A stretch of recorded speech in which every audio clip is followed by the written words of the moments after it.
Welcome to our Leadership Professional Development Series to help you speak, sound, and look like a leader. Today, we'll be discussing how to create a positive culture within your leadership team. I'm Lynda Katz Wilner, founder of Successfully Speaking, and I work with leaders and aspiring leaders to help them improve their executive presence as well as their communication skills. And I'm so excited today to have a dear friend and colleague, Karen Snyder, join us today.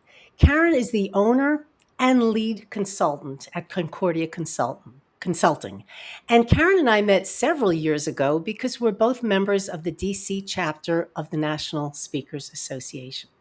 So I'm so excited to talk to Karen about culture and learn more from her today about from her expertise. Welcome, Karen. Thank you, Linda. Thank you for inviting me. It's my favorite topic. Oh, Wait a minute. Next to the other topics we talked about, like gardening, flowers, family, and travel. But it's my favorite business topic for sure. business professional topic, It true. is. It is. I love it. And Karen, let me start by asking you, first of all, well, how do you define culture when you're talking about culture in an organization? Well, it's a slippery slope. It's a very difficult word to define. Culture means many different things to different people. Um, but it's the way you feel when you walk into the organization. And now that sometimes we're not walking into organizations, it's the feel you get even in the Zoom room. Are people paying attention? Are they smiling? Are they engaged? Who talks with whom? When one person speaks, does everybody stop talking and listen, or do they talk over them? Hmm. All of that is the culture. I used to say that I could tell a lot about the culture of an organization as soon as I walked into the building. Hmm. How was I greeted? How long did it take for me to get from the sidewalk into the person I was supposed to meet with?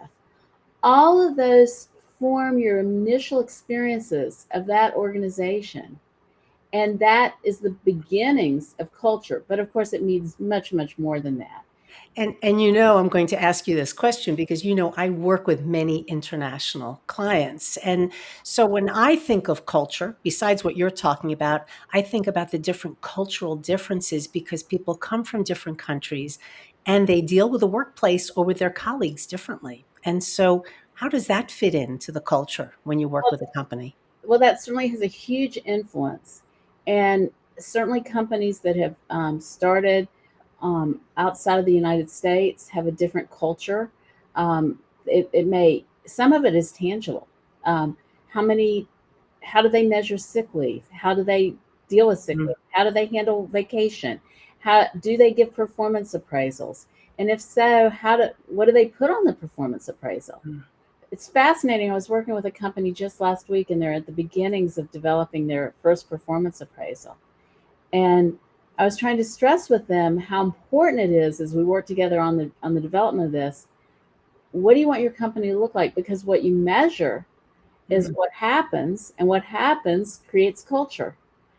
So all of this, it's kind of like saying, how do you evaluate so many different aspects. But as a leader, what a leader wants to think about is, well, how long does it take to get from the sidewalk into my Mhm. organization?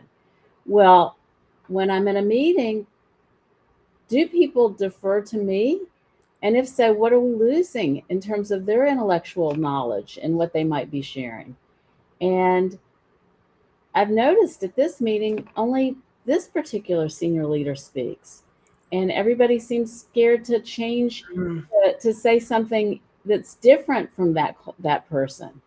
All of that is the culture, and as a leader, those are questions I want leaders to ask and to realize that they create the culture.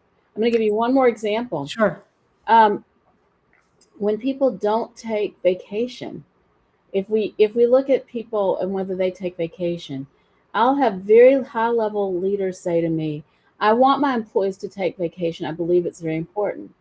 And then I say, now when you're on vacation, how often do you check messages? How often do you check email? And they look kind of sheepish and they say, well, I check it.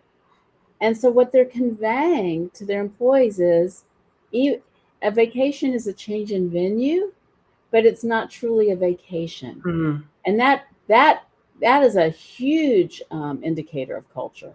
We work all the time, or we turn ourselves off. Mhm. And that is different in different countries. Oh, Absolutely. absolutely, absolutely. And so you have a team that's a global team, and some are in the United States, some may be in Spain, some may be in China. The work culture could be extremely different. So tell me a little bit about what you see as a positive work culture or a positive work environment. In a positive work environment, there's going to be a huge degree of trust. And when I talk about trust, I don't mean that if I leave my wallet out and I'm gone for a few hours, I'll come back and it'll still be there. I mean, that is actually a tangible form of trust. Mhm. But in the workplace, trust means, Lynda, that if I say I'm going to be on your segment, and I'm going to take part in this, I'm going to show up Mhm. unless an act of nature has occurred. Sure. That's trust. Another form of trust is if an employer or colleague tells me something that makes them vulnerable, that they've had a medical condition, or their family members going through a legal issue, Mhm.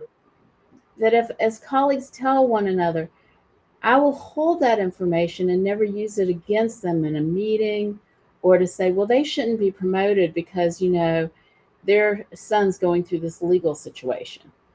That trust means that hold you're going to always put a person's best side forward, and you're not going to say unkind things about them behind their back, or things that would not help them to progress in the organization.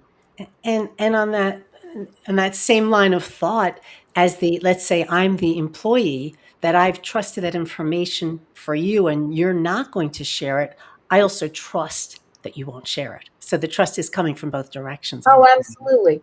And Mhm. this thing about trust in an organization and in life is it's you put trust in, you put trust in, you put trust in, you think of it as a big bucket.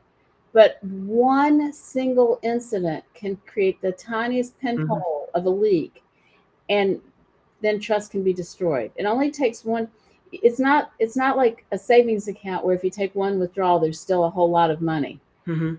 The trust bucket can be destroyed in a nanosecond, and leaders sometimes destroy trust by saying something like, "You don't like that? I'll just fire everybody and start again." That Mhm. comment made publicly, that destroys culture. Mhm. No one feels safe, and we need to feel emotionally safe in our organizations.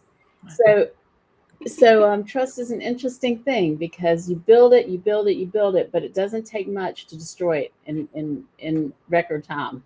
And let's talk about that. So then you start going from this positive work culture and it starts to become toxic. So what are what contributes? What circumstances contribute to making something more toxic besides what you just mentioned, which was the trust? Well, I do a program called Blame, Shame, and It's Not My Fault. And that Mhm. was developed for a particular organization. Whenever there was a problem, the first thing people went to is it's that department. They didn't get the Mhm. inventory. It's that department. It was never how can here's the situation. How can we make it better? It was not future focused, and it was not problem solving focused. It was who can we blame? And when Mhm. people are blaming, that destroys trust. It's a very toxic culture. You'll notice that um, it creates silos where every department tries to protect their own department. Mhm. There's fewer sharing of resources being manpower, financial resources. Um, in that positive work environment that we were talking about earlier, what you'll see is, suppose that, I mean, we had this a few years ago, and it's still, some organizations are still suffering it from it. There was a supply chain issue. We Mhm. couldn't get what we needed to do the work. In a positive work environment where culture is positive, everybody's pitching in saying, well, we could do this, or maybe we could call this manufacturer. Years ago, I worked with this person. Let me call them up. And in a toxic work environment, what you'll see is, well, supply chain's your problem. It's not my problem. Mhm. When you figure it out, you let me know. Mhm. So a positive work culture, everybody's focused on how do we meet the business need and how can we do that together successfully. In a toxic one, it's I'm doing my part, leave me alone. Mhm. Mhm. And so so the leader, what is the leader going to do to navigate these situations if they do arise in that particular organization? Well, the leader needs to be very acutely aware of what's going on in the organization, how people interact with one another. They need to be noticing that. Mhm. Um, it's not a one and done. There's not one thing you can do. Like we know if you want to improve your tennis game, you would take tennis lessons, Mhm. but one tennis lesson isn't going to do it. So what we want is a leader who's always looking at this and always trying to improve culture. One Mhm. of the things I tell people is organizations are not static. They are always changing. Mhm. So if you're not moving them to get better, they will get worse because they're not going to stay in the same place. Even if you get them in a good place, you have to one of the best organizations I ever worked with was with a human resource director and a leader, a senior leader who understood this. And as soon as you finished one thing, they'd say, okay, so what should we do next? Because they knew if they weren't constantly improving, Mhm. they were going to move in. And it's not quite as bad as that trust that we talked about, where it can be disintegrated in a minute. Mhm. But leaders have to constantly be looking at the programs and tools that will bring their groups together and teach them leadership skills. Because I mean, everyone is a leader. Everyone in an organization is a leader. I do a program on that. You don't have to have title to be a Mhm. leader. And how you talk and empower others is are people throughout the organization acting like leaders? Are they making decisions, or you know, are decisions being made at the lowest level or at the highest level? Well, that makes me think, Karen, if you said everybody's a leader or the goal is for everybody to empower them that they are a leader. Let's say you're in a situation that is somewhat toxic and somebody's given responsibility to fix it, but they're not the actual leader. Like, how do you go about that? Well, we teach everybody to act like they're a leader. Okay. Mhm. Um, Make the decisions that they can make. Don't pass them up. Um, we teach managers, when people make decisions, to support them, unless they're. I mean, usually when people make decisions, it's because they're two or three good choices. So none of them are bad. Mhm. So we want to empower people to do that. We It's a systems approach, so we teach everyone to act like a leader. I tell people, if we actually are being videotaped right now, Lynda, but I say, if we were videotaping just your side of the conversation, Mhm. just your actions, we couldn't see the other side, would you be proud of yourself? Mhm. Would you be proud of the way you handled it? Would you be proud of the way you responded to it? If we saw only your email or only your chat message, would you would it look good? Would you be proud of it? Would you say this is something that shows leadership, or have you just passed it on to somebody else? And so here's a scenario. You want everybody to be a good leader, and somebody steps up to be a leader, but somebody above him or her is not happy with that. How do you deal with that when you're empowering everybody to be leaders, but there, in some organizations, there is that hierarchy? So, how are you a leader to somebody above you? I am coaching somebody right now with that very same problem. Okay, great. That is a very realistic question. Um, so the answer is that person needs individual coaching. The leader, the named leader, needs individual coaching. Hmm. Needs And again, that's culture. Hmm. In our culture, in many organizations' culture, that is appropriate. In some cultures, it is not. Hmm. But in this particular organization, that is the culture they're trying to instill, that Hmm. people be empowered in that way, employees. And so individual coaching. For this particular individual, we've actually created some rules. Like, um, if someone comes to you with an idea, you you explore it, and you have others look at it together. And we've created some panel situations so that that person's opinion is not so strong. Hmm. But there's not a one size fits all. That's why you have a consultant and why you have a coach. Hmm. If there's one size fits all, you literally could take a book off the shelf and say, Right. do this and I'm, this and this I'm and a this. leader. I'm like, yeah, yeah, yeah. So that's why it gets it's an art, not a rubric. A Right. rubric. And you made me think of something, but I'm holding back and I'm not going to say it until I ask you this question. And that is because this is called Speak, Sound, and Look Like a Leader. Karen, what do you think is an essential skill so that somebody can speak, sound, look, and even act like a leader? High emotional IQ, Hmm. without a question, Hmm.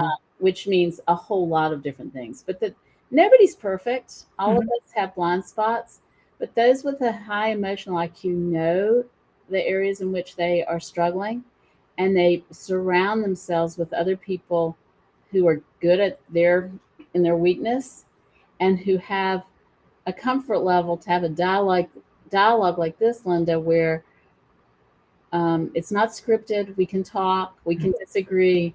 The dialogue is welcomed, and opinions are honored. So high emotional IQ. Okay, that's great. And I wasn't expecting that. I was thinking more, which is part of it, the listening skills, because you have to listen to the person, even if you're above them in the hierarchy. Listen first, which is Well, part of emotional IQ. listening is a huge part.